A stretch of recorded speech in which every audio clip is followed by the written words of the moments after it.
Just first like to get your take on the inauguration and then what it means for the president not giving a speech on such an important day.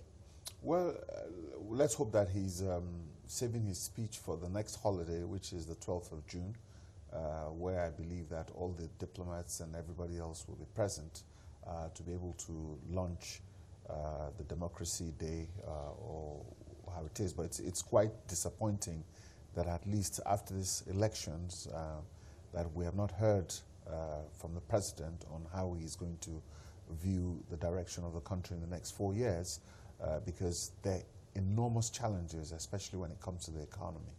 Yeah, because I'm going to get into that, because I look at the next 4 years, I look at all the challenges that are in there. I'm trying to imagine what it means and how we need to get things running, you know, to make sure that we at least overcome some of the challenges that we foresee in the next 4 years. Definitely, and one of the most important issues now is the insecurity in the country.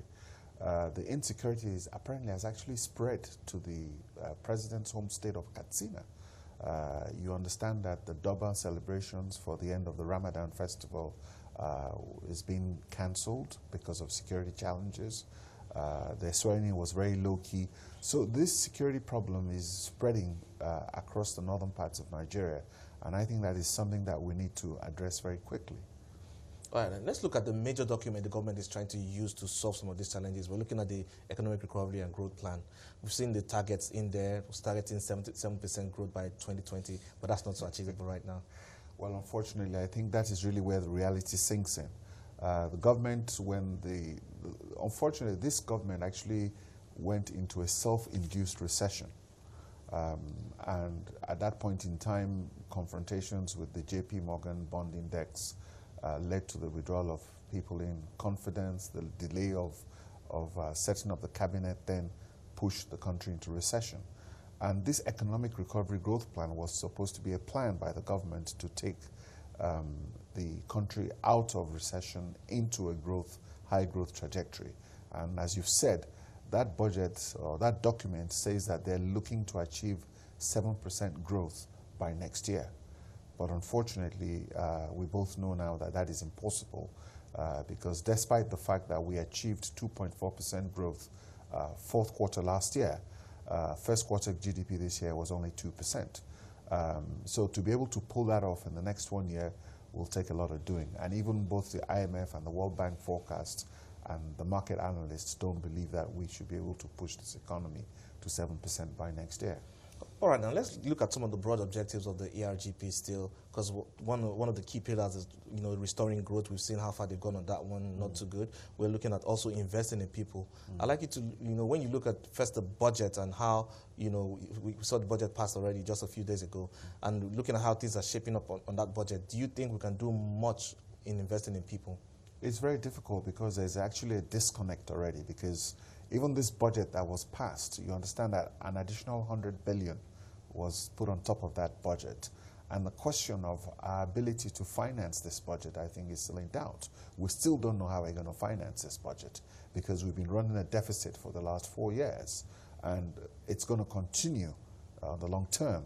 As you know, we're using 60% of our revenues to service debt. And from that same Article 4 report from the IMF, which came out earlier this year, clearly that is not a sustainable pathway. So there are a lot of structural issues that government needs to address in terms of its finances to start with, and the issues in terms of balancing the monetary policy to meet the fiscal policy objectives are quite critical. So the government really needs to press the reset button. And I think it's important to see the quality of the cabinet members that this government is going to put to be ministers, because right now there is a lot of work to do and there's urgent action, because if care is not taken, Nigeria could yet again slip into another recession.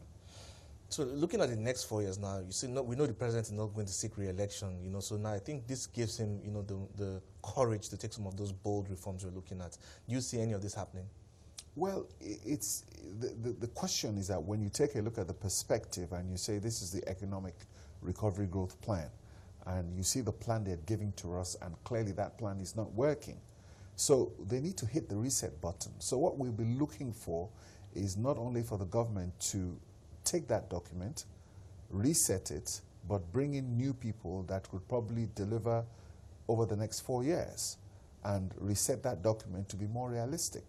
If we could see that, then you could restore confidence into the financial markets and the economic system. But also, one of the biggest problems also we've had is that if you see the stock market or the foreign direct portfolio investors, the FDIs, is at an all-time low, at about $2 billion from as high as about $9 billion. So we're suffering in that perspective. The portfolio investors are also moving out of the markets in record numbers. So these are the things that the perception of Nigeria with the international investment community is very poor. We've had issues with MTN, which again is recurring recently with all their listing and the investigations. We thought that was subdued. You've had the challenges with JP Morgan Chase and coming out of that bond index. And you've had issues with companies like Procter & Gamble, who had invested close to $300 million and all of a sudden shutting down a plant and moving out. The perception, I think, needs to be changed. We need to change our story so that people know that we are business friendly and, you know, our ease of doing business issues, we need to try to get a grip of that. So there's a lot of work to be done on all fronts, not only on the perception side, but also on the technical side in terms of monetary and fiscal policy and getting the right people that will inspire the confidence to be able to drive the growth. All right, then looking at trying to shape our economy to a global competitive economy, you know, it's one of the pillars of the ARGP as well. But then I'd like to look at what's happening across the rest of the continent. You look at you know, countries coming together to be a part of the AFCFTA, and then Nigeria is still sitting out on that one. You know, how quickly does Nigeria need to get on this train, you know, in order to ensure that we don't get left behind? Well, unfortunately, Nigeria should have been the one driving this train and, you know, taking the lead in terms of, but that has not been the case. Again, that is another issue that we need to redress with a new strategy going forward, to understand that this African integration with the economies of Nigeria, South Africa, and Egypt coming together to be able to drive the economy, and now emerging Ethiopia, if we could get together within that framework, that's also something that is positive we need to drive. We've been very successful with that in the ECOWAS sub-region.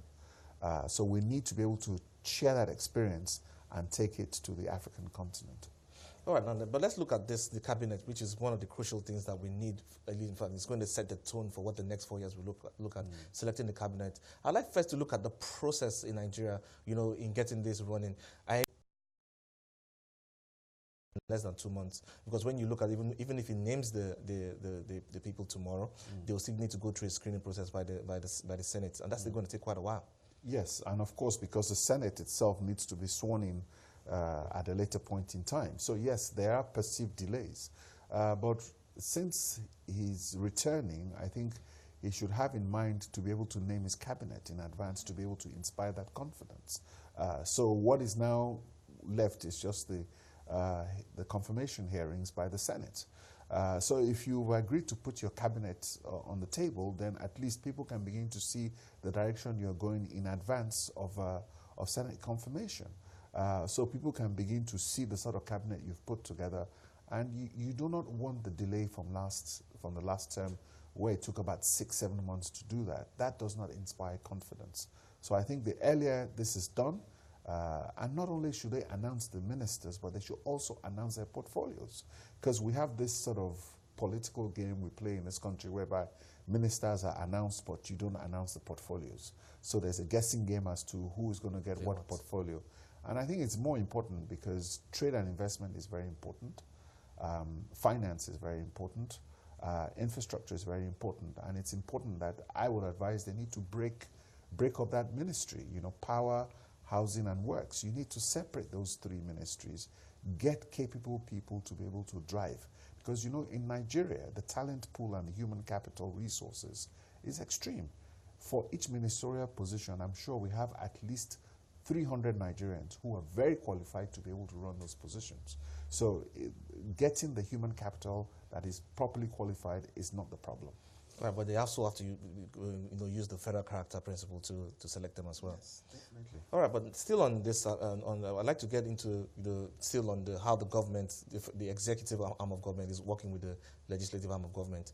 We understand that the wranglings between both parties kind of led to some delays in a lot of processes, budgeting, for example, and all of that. Looking at the next 4 years, and when you look at the results from the elections and how the Senate is now shaped with the ruling party taking more or less a majority seat in the Senate, do you think we're going to see less of that going forward in the next 4 years? Well, we need to be very careful with this new assembly because the ruling party of the All Progressive Congress, or that won the elections, is actually a fractured party, and there are several fractions within that party, and a fraction of that party could easily go and work with the opposition People's Democratic Party to be able to form a majority, to be able to change things or get things their way.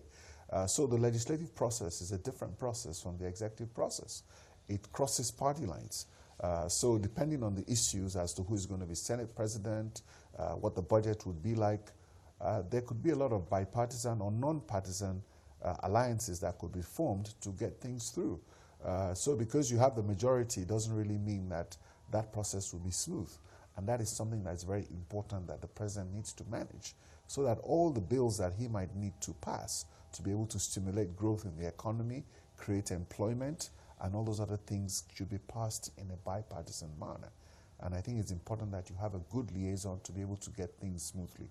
You also inspire confidence when a president shows that he's able to work with his legislators to be able to pass bills that could grow the economy. Like the PIB, for instance. We have significant investment in the oil and gas industries that cannot come in because there is no transparency in that bill. We need to fix that bill, get it up and running, so that investments can begin to flow into that sector. All right, but I want us to look into some of the long-standing national issues we've had in Nigeria going forward. Two key ones that I want us to touch on. Because let's see, first looking at the last 4 years of this administration, and then projecting into the future and see by how much you think we can move the needle on these two issues. One of them is restructuring. Depending on who you ask, people have different definitions of what they feel restructuring should be in Nigeria. And then the second one is, the issue around subsidies, fuel subsidies, because we've all talked about how important it is to, if government shouldn't be subsidizing, consumption. And all of that. But I'd like to get your thoughts on these two issues. Let's start with the subsidy first. I think that's the easiest part of it. I mean, clearly, if government is spending 60% of its revenues to service debt, that is clearly unsustainable. The president has won a second term. He's not going to seek re-election. As you said earlier, maybe now is a time whereby he'll find the courage to be able to normalize things, because there is no political pressure for re-election and things like that. And he needs to be able to make sure he gets the right things. Clearly, we cannot afford subsidies in our economy because it's counterproductive and it's going into the wrong pockets. And it's stalling growth, as we can see. So clearly, subsidies in that sort of fuel subsidy is not really the best. If you're going to subsidize anything, then subsidize productive activity by giving corporations the opportunities to maybe tax breaks to invest and create jobs, which is what we need. Unemployment is about 35%. So if any subsidies are coming in, it should come in an area whereby it can create a stimulus into this economy. The fuel subsidy doesn't provide any stimulus. So that's number one, and we need to get rid of that. And I think reality is now beginning to set in, because we have no more choice. There's no more room, there's no more headroom, and government doesn't have any revenue. The issue of restructuring you've talked about, I think, is very important in Nigeria. I think what has happened is the fact that we have also a fractured country today, whereby people are not feeling included in the process. And it's important that we sit down, maybe within a conference, as they've said, to be able to address these issues, to understand exactly what we need to do. And I think that if we do not we need to provide that platform for people to vent. And I think that when people vent in a conducive atmosphere, then we can agree to disagree in a positive direction, and I think that something positive can come out of it. But if that process is being denied, then you feel that resentment begins to build up. And I think sooner or later, the government needs to address this issue and let people have this discussion openly.